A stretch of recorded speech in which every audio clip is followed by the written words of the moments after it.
So as Frank mentioned, my name is Tom Benor. Work in a product development group. Me and my team have been working on PathMaster X for the last 5 years. We're a little behind schedule, but we're pretty excited to be on the verge of our first release. Our first release is projected for end of Q3 this year. I would say we're probably 98% done with development. So for the next 3 months or so, we're going to be just focusing on a little bit of cleanup, a lot of testing, and getting this thing rolled out.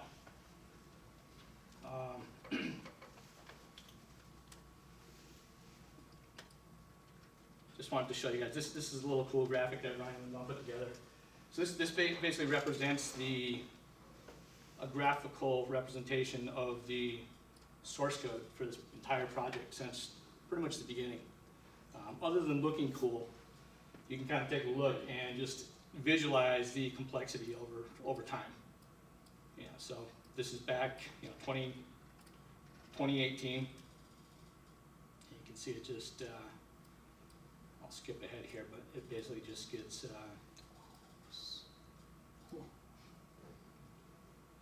up to today. Basically, these nodes represent when we push data into our repository and interact with it.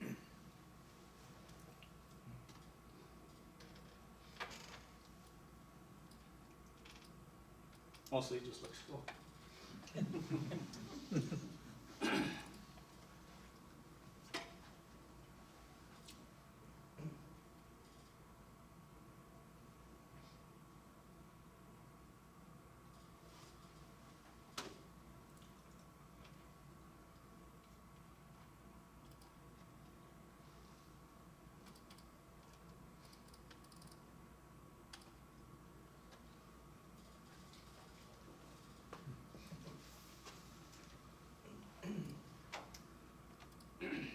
All right, so no one's going to ask questions right away. I'm shocked.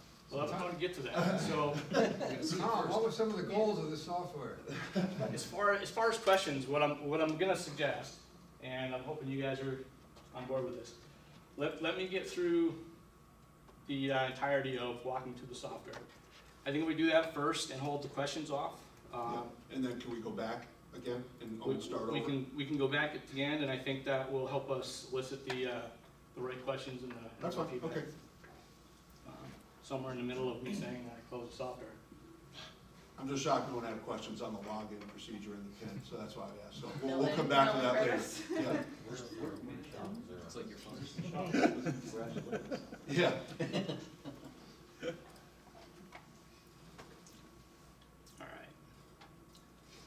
All right. So I'm just going to walk you through each mode of operation here, and basically write down any questions you have, and then we'll circle back around and ask as many questions as you want. And then at the end of this, we're going to invite everybody over to the lab. Ryan's got a live demo set up on a machine over there.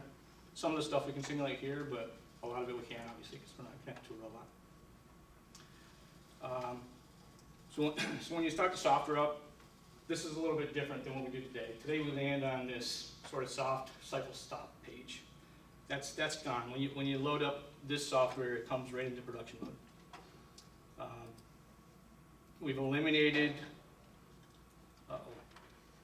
So I failed to mention that we're obviously in a test phase here. I may or may not show you some bugs today, but if I do, it's all part of the plan. I don't know if it's all right.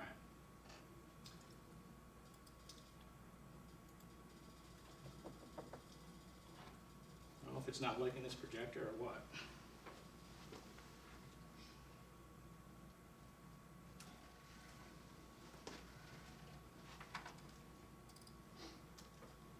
Just bear with me 1 second here.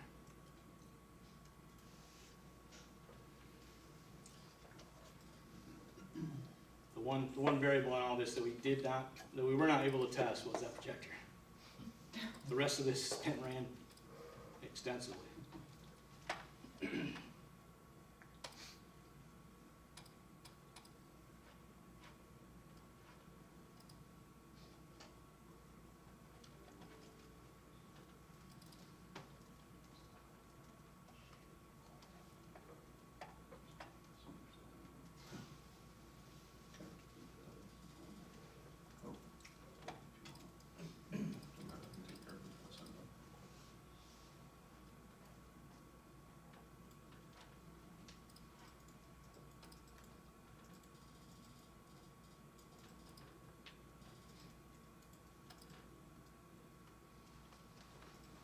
So apparently that one menu is,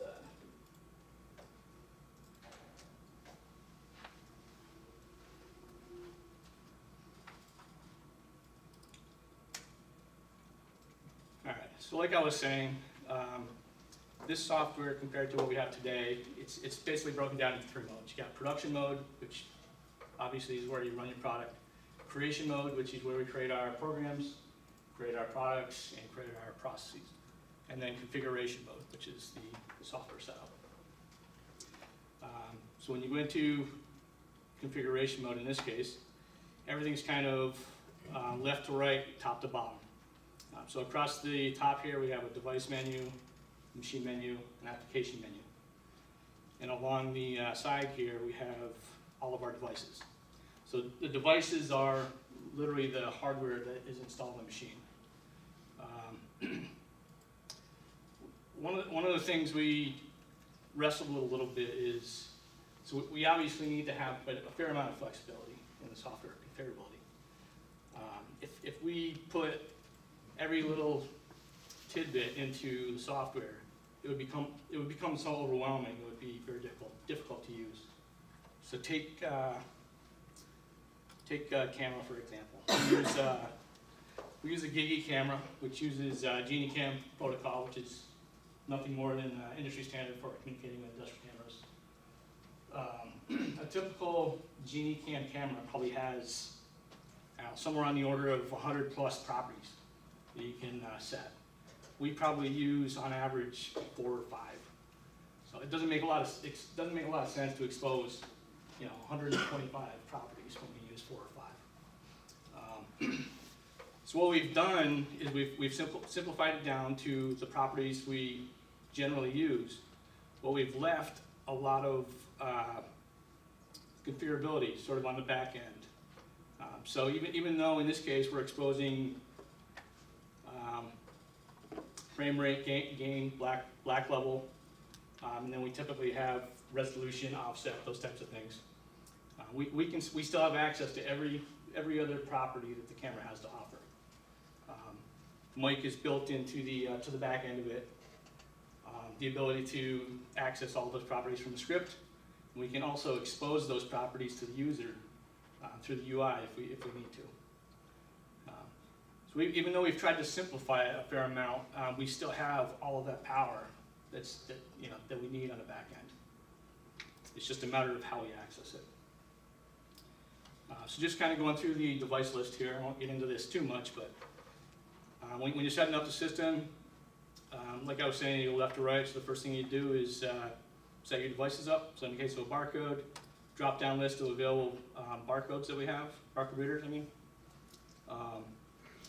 Each device that we support has a driver that's written for the software. That seems like it might be a little restrictive, but the drivers have very little logic in them, and we can turn them around pretty quick. In addition to that, we also have generic drivers for things. If you take a part and play sensor, for example. It's a pretty simple device. We tend to use a lot of different varieties of them, especially with custom machines. So if we have supply issues or a customer wants a specific sensor, it's very easy for us to create a new driver, first of all. But second of all, we also have the ability, we have a generic driver for things like discrete I/O, analog I/O, and we can plug those in without making you know, any changes to the software at all. So in this case here, you can see we have the camera set up,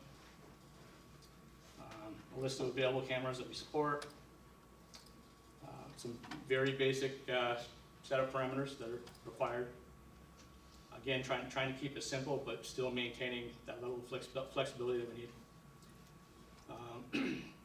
Each one of these devices has, you know, it has a different view depending on the device.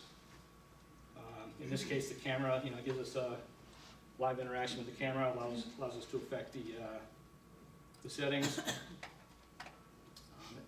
And that's a pretty common view across most devices. Indicators, I won't get into all these too much, but you kind of get the idea. You add a device and then you set up the properties for it. I/O devices, you know, we support back-off, BNR. In this case, the Galileo controller, which is our motion controller, is a little unique in that it acts both as a I/O device and a motion controller device. But in this case, you can see down here, we've set up our I/O, e-stop, door close, door bypass, laser. You know, again, I'll keep in a very common theme from device to device, so there's a lot of familiarity between, you know, setting up one device to another. In this case, our Galileo, which is our Galileo motion, there's access parameters. Pendant, so the pendant is the replacement for our current teach pendant. We've gone with, don't laugh, we've gone with a Logitech controller that we're gonna be using. The Logitech controller uses X input protocol, so literally, I mean, you can bring your kid's game controller to work if you need to. Despite what you've seen in the news, I can vouch that these things are very robust. They are very inexpensive too. So the benefit of using this is, I mean, cost, availability. It doesn't have to be this controller. I mean, you can go on Amazon and find, you know, 50 of these in 2 minutes. But one of the bigger advantages to this is the level of interaction we can put on the machine with this versus the teach pendant. You know, our teach pendant, I think, has 4 buttons. I think it's been a while, but 4 buttons, you know, 4 LEDs and or 5 LEDs and a trackball. You know, this has 2 analog sticks with 2 axes of motion. Got a D-pad, and most of you guys are familiar with this. The beauty of this is we can assign whatever operations we want to each one of these buttons. So in this case, our standard setup is kind of you know, move X, Y, move Z, theta. You can drop your pneumatic Z slide right from the D-pad here. You can rotate your rotaries A and B. My Z slide timed out because I don't have one. You can change your jog speed. You can put your board stuff up and down. You can run the conveyor forward and reverse. You know, far more functionality than we have today.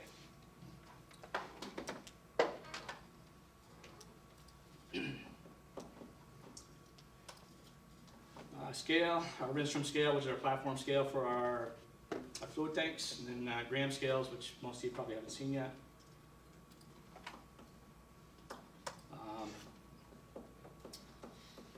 Handlers, so that would be things like conveyors, flex fixtures, valve width, conveyor width adjust. One thing I haven't pointed out as we've gone down through the list here is, you know, if a device is I/O driven, this is where you would assign the I/O. Pretty straightforward. Valves, list of our available valves, you know, with pictures, which is kind of handy. Over here is where you assign your valve I/O. Actuators are things like board stops, Z-slides, rotaries. Again, you assign your I/O. Sensors, pip sensors, in this case needle cal sensor, pressure differential switch, lights, you know, house lights, coax lights, andon lights.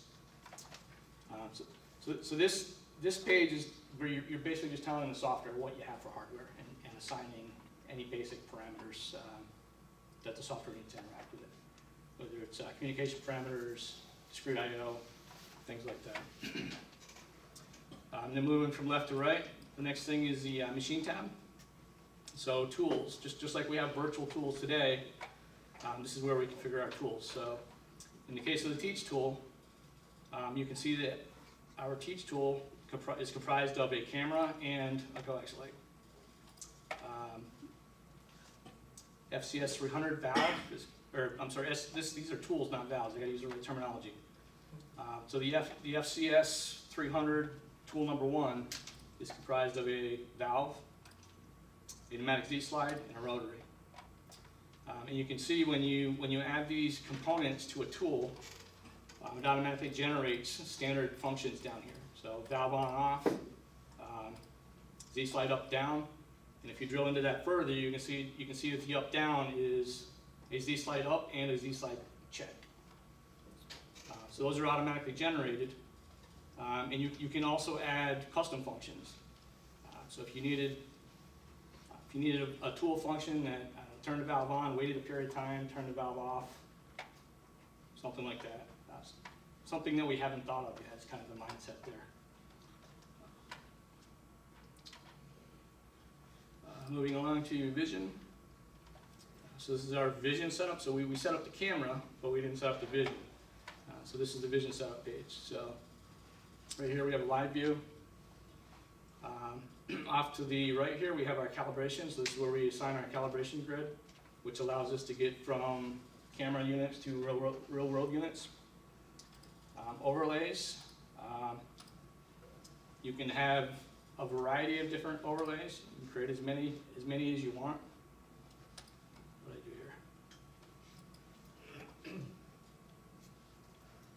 That's not the bottom.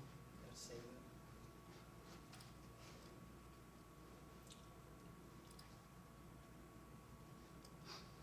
All right, so this is a crosshair overlay.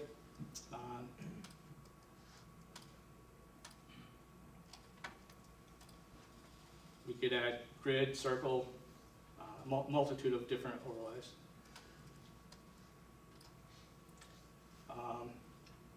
And the thing that's a little unique with this is that you can combine overlays. So, not to skip ahead here, but this is another way to access the live camera.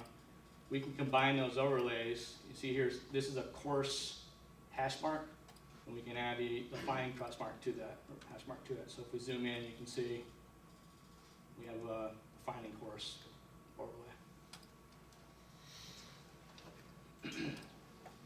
Capture settings for the camera, which would be your exposure, gain, black level,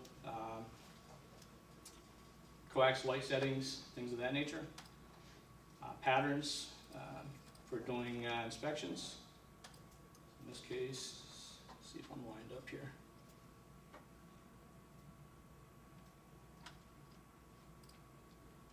There we go. So this is where we sort of predefine our capture settings and our inspection settings. And those predefined settings would be pulled into a path program. You can also define those parameters in the path program as well, but we'll get to that. So that's camera setup, robot setup. Again, we've set up a motion controller, but we haven't really told the software what we're going to do with it. So in this case, we need to set up our robot. So in this case, our gantry, our X, Y, and our Z axis assignments. Default speeds, accels, decels. So you'll notice. So if anybody's familiar with the GLIL, they'll know that the X-axis is the A-axis, the Y is the B, C is Z, D is theta. And you'll notice that we have X assigned to B in this case. So what that does for us is it gives us a proper right-hand rule Cartesian plane. And it's configurable. If someone insisted that we go back and stay with what we have today, we could also do that.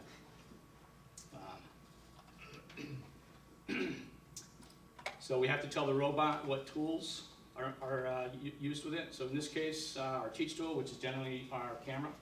You can see down below here, it's not on the Z slide, it's not on the theta, versus the valves are. And over here with the valves, you can set up profiles for the canvas, which we'll see in that as well. Coordinate setup. Again, we've tried to simplify this and dumb it down as much as possible. It probably still seems a little overwhelming because it's new and different. Most of this stuff will be configured by just pulling in a machine configuration. It's not to say that the production guys aren't going to have to go through every single one of these steps for every machine. And a customer will deal with almost none of this. In fact, some of this stuff, you'll see once we get into the other menus, we have the ability to lock the customer out of it and hide it. We may do that for some of it. But yeah, moving on to the coordinates tab here. Robot location. So this is where we configure things like our standby, our purge, or solvent locations. You can see over on the right here, these are the live view of the position of each one of those things. If we run an actual machine, when you move the gantry, you'd see those move around. Tool offsets, for anybody that's familiar with setting up tool offsets now, it's very, very similar. You basically, you set your reference for each tool relative to the base tool, which is your teach tool. And that's all this is. Very, very similar to what we do today. Tool locations really could be used for anything. I set it up in this case as a fixture reference, and you can see it here at the edge of the workspace. This gray area represents. Workspace, so that defines your workspace. So the coordinate system in the system is a little different than what we have today. We have a robot coordinate system. On top of that, we have a workspace coordinate system. So the robot coordinate system is the entire robot gantry, right? Every place it can reach. The workspace is basically the space that you might use for your application. And in some cases, you may have multiple workspaces. So, for example, if you have a left and right fixture, you might use that to set up two workspaces. Then on top of the workspace coordinate system, you have your program coordinate system. So we'll talk about that a little bit more once we get into the program creator. So one of the big changes and advantages, improvements in PathMaster X is the ability to orient the theta wherever you need to without restriction, other than mechanical restriction, obviously. Today's setup, you have to create a virtual tool for every single theta angle that you want to use that tool in. And that's no longer the case. So in order to accomplish that, we had to add a calibration sensor to the cal plate. So if you guys are familiar with the calibration plate that we use to set our references today, it's basically the same cal plate, maybe a slightly different size, but it's got a sensor embedded in it. And it's got the same crosshair that we have today. In fact, this workspace reference is taught at the crosshair. But what we do with that sensor is we find the center of rotation for each tool on the theta. So that theta has a lot of tolerance in it. There's a lot of stacked components that build up that assembly. So we need to be very precise, obviously. So we need to determine what the center of rotation is for each tool on the system. I'm sorry, each device technically. So the physical devices on the machine. So by adding that sensor to the calibration plate, it allows us to go through a little automatic routine where the user jogs the data calibration probe over that sensor, press a button, it'll find the center of that sensor, it'll rotate to another angle, find that sensor again, rotate to a third angle, once it does that, it basically does the calculations. And this graph is basically a representation of all the points that represent the outer boundaries of each device around the center. And this, other than looking kind of cool, this graph helps you to identify, potentially a problematic point If you run a theta calibration, if you have an outlier in the middle or out to the side, or your graph does not represent a circular pattern, that could be an indication that something went weird with the calibration. So that's the theta calibration. But I guess to sum this whole page up and what it's used for is it allows us to use theta freely across any angle within the travel of theta versus creating individual virtual tools for every single angle we want to use.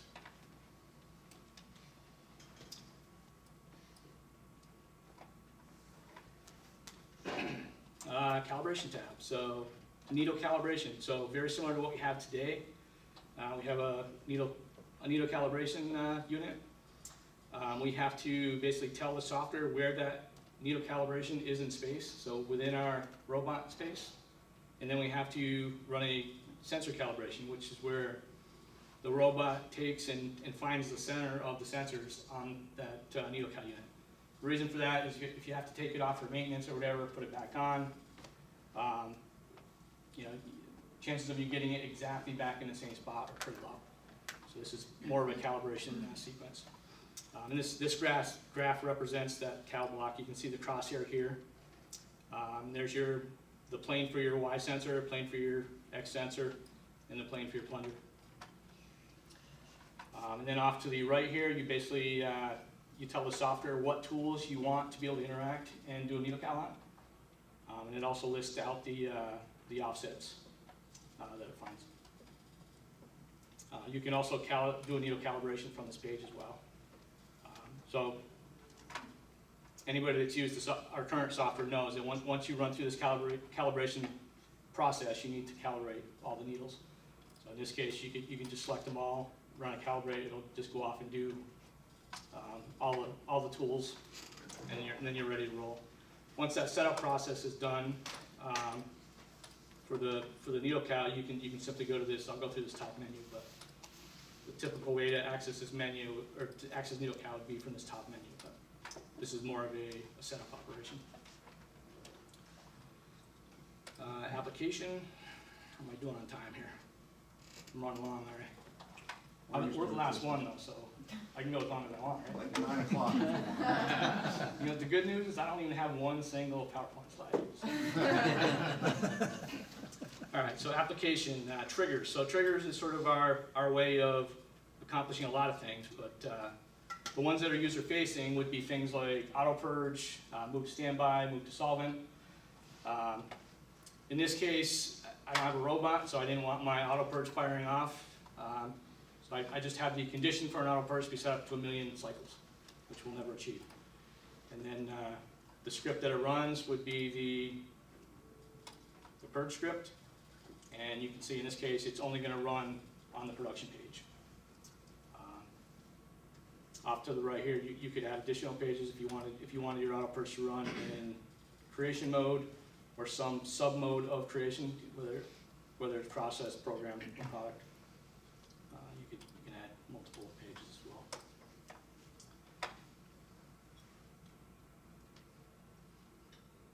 Themes, pretty self-explanatory.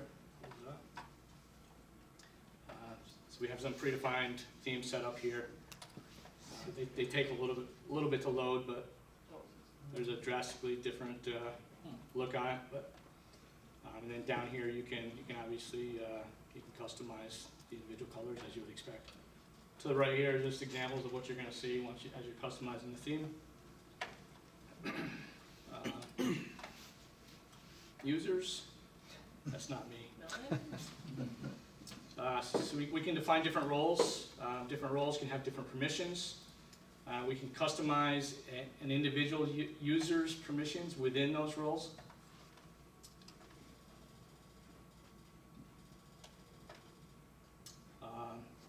Yeah, pretty self-explanatory. You can load a profile image there if you choose to, otherwise it'll use the default. Localization. We currently have translations done for English, obviously English, German, French, Spanish, and simplified Chinese. We have Kim's got those ready to roll, but we haven't ordered them here If you wanted to switch to a different language, just switch here, and the translation can be viewed over here as well. Historically, localizations are extremely complicated. They're hard to keep up with. I mean, as we make changes to the software, onesies and twosies, and trying to get those language files out and get them translated, it's very tough to stay on top of. So to combat that, it's very easy for the customer to export that file, go down through, find a translation that needs to take place. It's just a tab delimited file. They can pull it into Excel. They can do their own translations, and then they can import it back in. Pretty straightforward. I would imagine some people could probably have some fun with that as well. Exceptions. This is something we want to build on in the future, but basically just for each module, for each situation. Currently, we hard define how that error is handled, and the level of intensity or how critical that error is. In the future, we plan to expand on that, but for now, it's basically just telling you what those settings are. Logging. This is our system level logging. So when you navigate away from something, or if there is an error, it'll be logged to the system file. You can export that. You can pull it on the logs.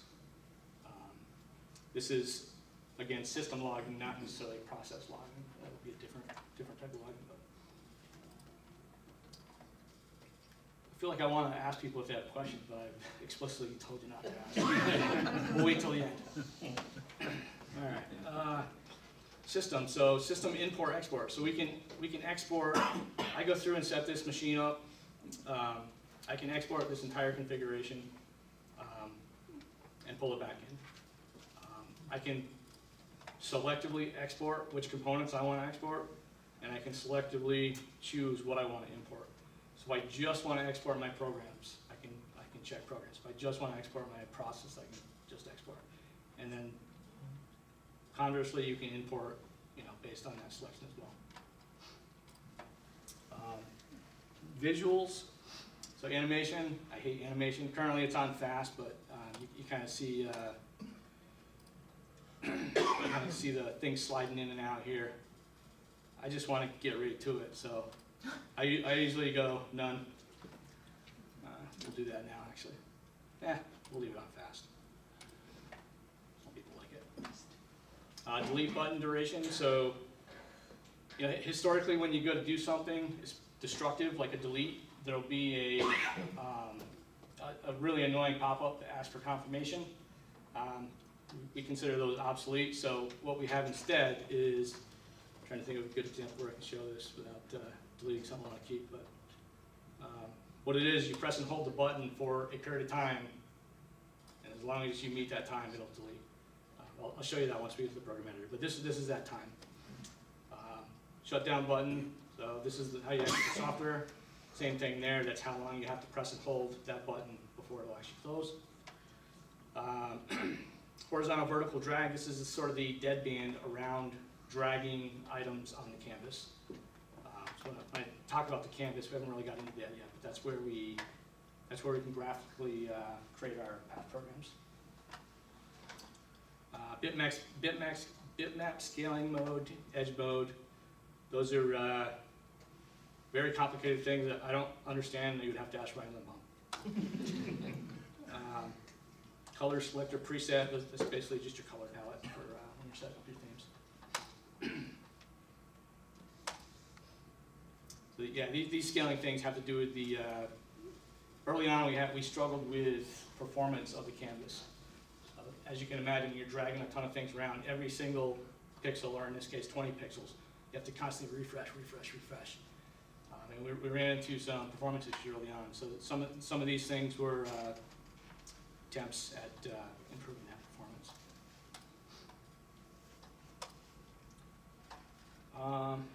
All right, so that's configuration mode. So that's basically how you would basically go through, set up the software to work on a given system. Again, most of this stuff will come in the form of a machine import file. So take the direct series. Actually, one of the things we didn't talk about, I guess, is for the first release, it basically covers tier 1, direct series systems. Nothing beyond direct series for the first release. So, as an example, we might give, when we release the software, we'll probably give the direct series guys, half a dozen machine configurations that they'll use to import, and that'll get them 75 to 80% of the way configured. If anybody's familiar with Jumpstart, probably most people in this room are, but similar concept to that.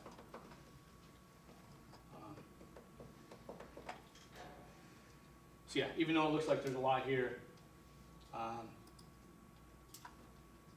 most people will never probably interact with it. All right, so I'm going to skip over to production mode, and then we'll come back to program creation. So because I'm not on a machine, I obviously can't run motion. So what I did is I set up a little demo here using timers. So what you're seeing here when you go into production mode, and this is the landing page when you open the software. This top drop down is basically the process. So in this case, I have a demo process and a single zone process. So your process would be, example of your process, if I have a single zone conveyor, a typical conveyor, inlet part and place sensor, board stop part and place sensor, outlet sensor. So that's what I would consider a single zone process. Another process would be a bidirectional process. So this is where you would change between those processes. Then each process will have specific programs assigned to it, and that's what this drop down is here. Start, no explanation needed there. Cycles, you can run batch cycles, or you can run infinitely. So in the case of a single zone conveyor with SMEMA, most likely they're going to be running it in this mode. If I wanted to do batch, I can set to 5. This is the product image, which that gets loaded as part of the program, the path program. What you're seeing down below here is actually your process. So right here, my simulated process is I move in, so I move into the inlet sensor. I move to process by moving out of the inlet and into the process. Then I run my program. In this case, my program is just doing a quick inspection on this board. And then I move out of my process and I move to outlet. So if we hit start here, if everything works right, it should run 5 times. So this little icon basically shows you where it is in the process. And you can see if I force a failure here on my inspection, it'll basically say something went wrong. So this is the pattern that it was looking for. It obviously didn't find it in this image. So I can say, okay, what's going on here? Typically it might be an alignment issue. Move my gantry, align it, confirm it, and it's off and running.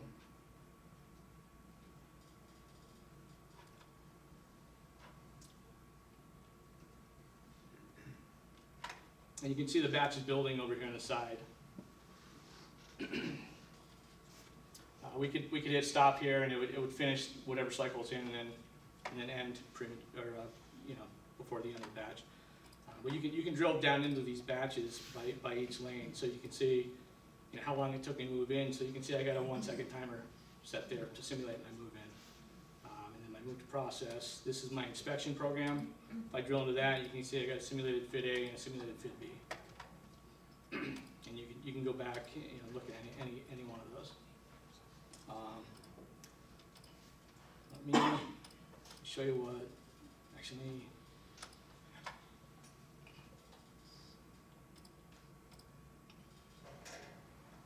So if you have a program created for a particular product, when you go to your production page or your landing page when you start up, you're gonna see what that coding path looks like.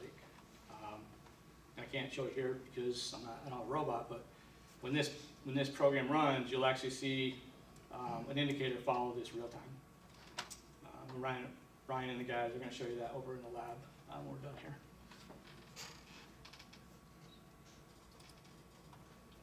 All right, so this is creation mode. So same same same basic concept that we have today with PathMaster, where we have lines, we have arcs. So nothing super overwhelming here. It's just that we've done a much better job of putting it together. This is very very visually driven, I guess I would say, in that whatever you create over here is generated here one-to-one. It gives you, real-time feedback on what's going on with your path.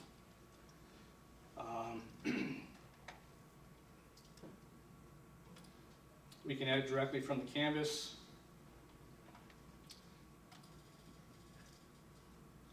So this, if we look at this program here, so this is my simulated test program here. You can see I got the Fit A and Fit B.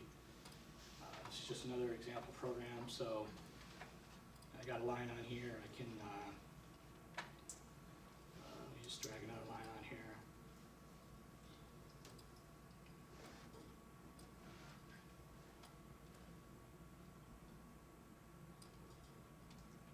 Let's create an area, I guess.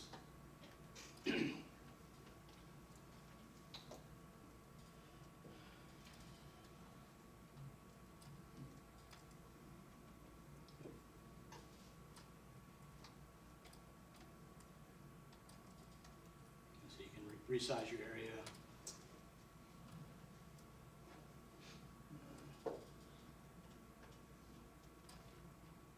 Create this with a different tool.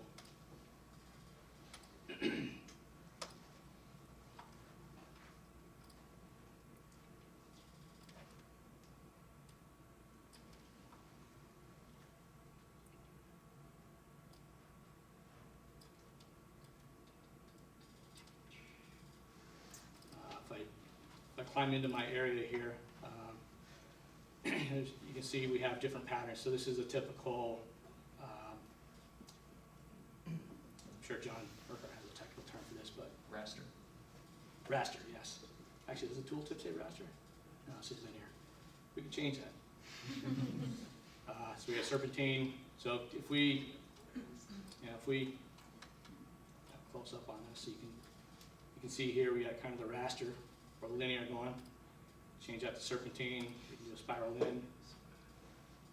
We can do a spiral out.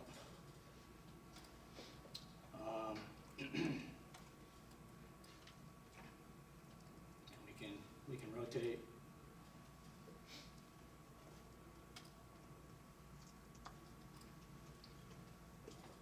You can get crazy and rotate the pattern within that.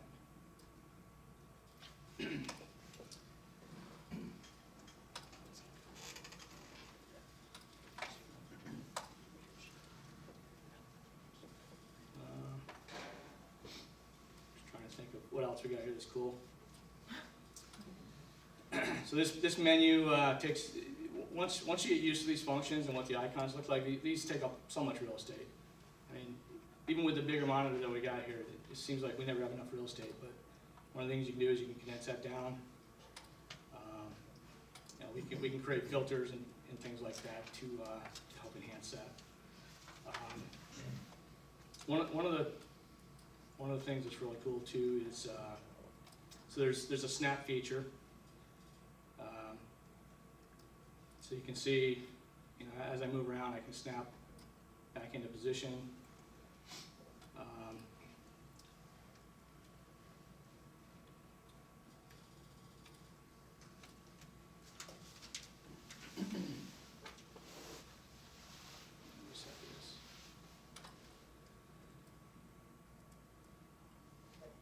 So if you're wondering what these lines are that kind of go off the page here, is I changed tools. So where one tool was when I switched tools relative to where it needed to move to get to that next pattern.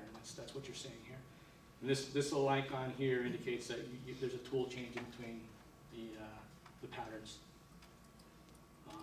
Was that also the case? I know you didn't say questions, but you opened the door to that. Was that also the case when you were adding multiple functions over on the left side? I think you got to cut off the screen a little bit. But after you did the line and then went to the area function below it, there was essentially a black line that would show from the top to there. So is that just showing the movement in Right. between? Yep. Okay. And you can dampen that too. So for example, I can come in here and I can hide all those. Yep, oh, that's fine, I thought that was You interesting. can change the opacity of the image itself. Yeah, so, yep, Can you also change the order in the example program? that's too many questions, Frank. Sorry. I'll wait till the end. All right. So this is something I use a lot, and it was sort of an unintended consequence. You'll notice when I drag directly from the grid, the first time around, you don't see any snaps going on. And initially, that was actually a bug, and over time, I grew to like it, so I think we're going to keep it. Because sometimes, you know, for all you CAD guys out there, you know that having that snap on when you don't want it can be a little annoying sometimes, right? But that first lead in gives you that ability to, you know, to freely put it wherever you want.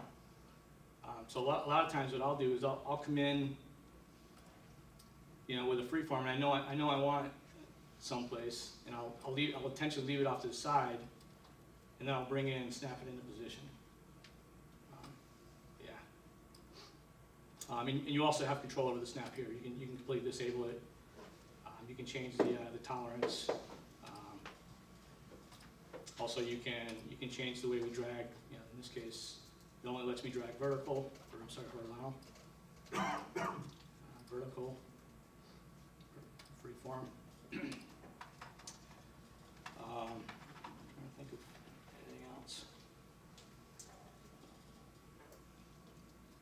You can completely disable the edit ability of the canvas, so you don't accidentally jump into something you don't want to. This is where you configure the product image.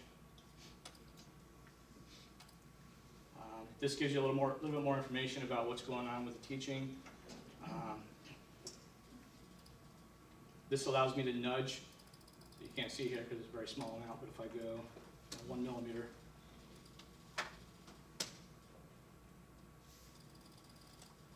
get in there pretty precise with that. Mini map here, which allows you to move around to different parts of the board. I'm not a fan of it, but some people like it. Reset the image.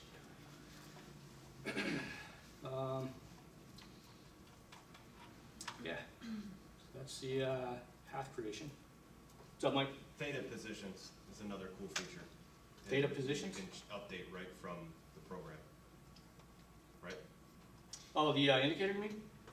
Not the indicator, but for each step, your dispense path, when you select a tool, you can set your theta angle. You're saying with the Right. free form data? The freeform Yeah, theta. yep. Yeah, so you have the ability to set your theta. Sorry, I got it wrong here. Jeez, I still get it wrong. I'll get it right. Yeah, so you can set your theta independently. It's not tied to the tool angle, basically.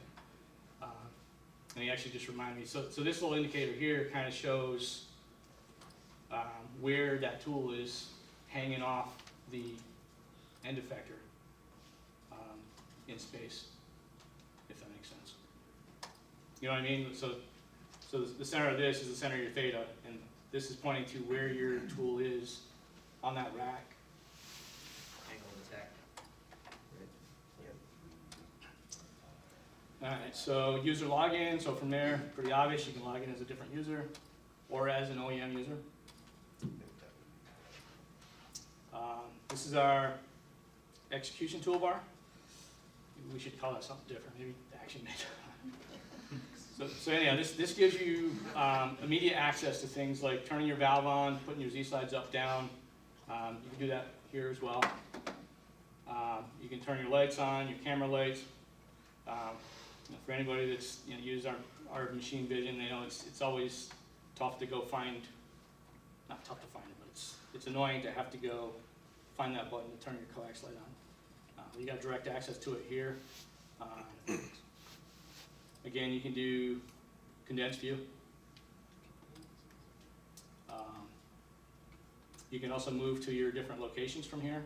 Standby, purge, solvent. You can pop this menu out, drag it to different locations. That pretty much holds true for any of the menus up here.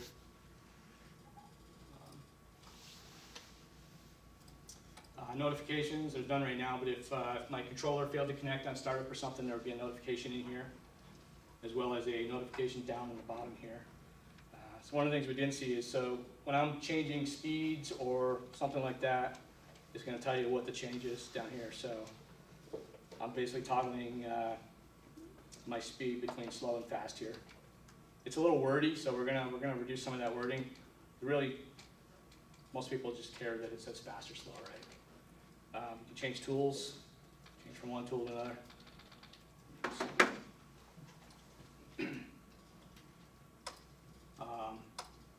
Needle cow, we covered that a little bit. This is where you would typically run your needle cow from. Select the tool, run needle cow. Also a manual tip change if you didn't have a needle cow block. We also have a virtual pendant, so it even looks the same.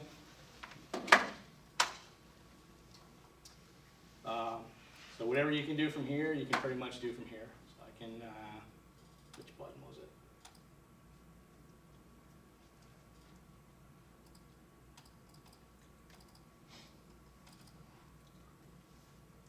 I don't know if I mentioned this with the pendant, but our standard profile, when you push down on these buttons, it locks out X or Y versus X and Y. So that's pretty handy as well. Again, this can pop out, move it around. With these pop-out menus, I could really imagine that some people might even want to have like a second monitor hanging off.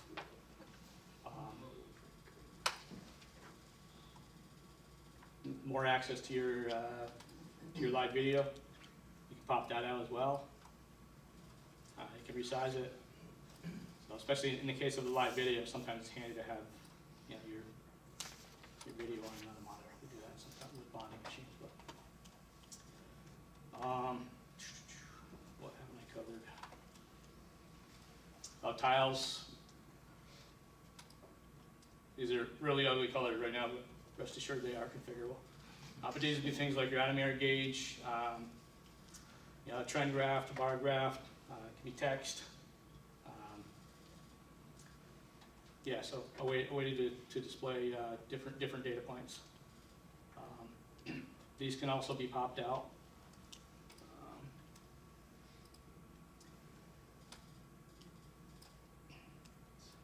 So another argument for potentially more real estate if you had the ability to put a monitor someplace else.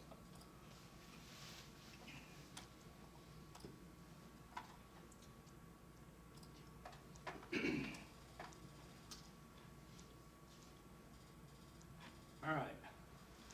So I think that's the nickel touring now, the nuts and bolts. Any questions? MES, MES, What's that? MES, MES. MES? Yeah. No MES for tier 1. Oh. Strictly direct series options.